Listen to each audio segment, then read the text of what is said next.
আসসালামু আলাইকুম। আমার নাম মিনহাজ। আশা করি আপনারা সবাই ভালো আছেন। আজকে আপনাদেরকে দেখাবো মালয়েশিয়াতে আমরা জুম্মা ঈদের দিন কিভাবে স্পেন্ড করি। রেডি হয়ে বের হয়ে গেলাম নামাজের জন্য।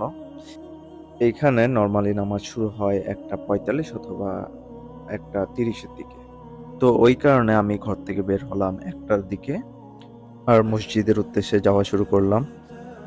আমার বাসা থেকে মসজিদের ডিসট্যান্স অলমোস্ট ১০ মিনিট মতো হাঁটা লাগে। আমার মতো অনেক ভাইয়েরাও নামাজের জন্য যাচ্ছেন।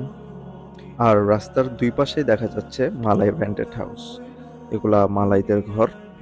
ঘরগুলোর বাইরে ওরা পার্কিং এর জন্য এবং গার্ডেনিং এর জন্য জায়গা রাখে। এটা হচ্ছে মেইনলি মসজিদের এন্ট্রেন্স এরিয়া। এরকম আরো কয়েকটা এন্ট্রেন্স থাকে। آتنا في الدنيا حسنة وفي الآخرة حسنة وقنا عذاب النار عباد الله. প্রতিটা মসজিদে ফ্রাইডেতে এমন ফ্রি জুস থাকে, যেটা আপনারা চাইলেই খেতে পারবেন। অ্যান্ড তার পাশাপাশি এরকম ড্রিঙ্কসও থাকে কিনে খাওয়ার জন্য। এখানের প্রতিটা মসজিদই অনেক বড় বড় হয়। সো সবকিছুর পরও যেটা বলবো সেটা হচ্ছে নিজের দেশে নিজের পরিবার, নিজের ফ্রেন্ড সার্কেল নিয়ে নামাজ পড়তে যাওয়া, নামাজ পড়ে এসে মায়ের হাতের মজার রান্না খাওয়া, এগুলো খুবই মিস করি। আমার জন্য সবাই দোয়া করবেন। আল্লাহ হাফেজ।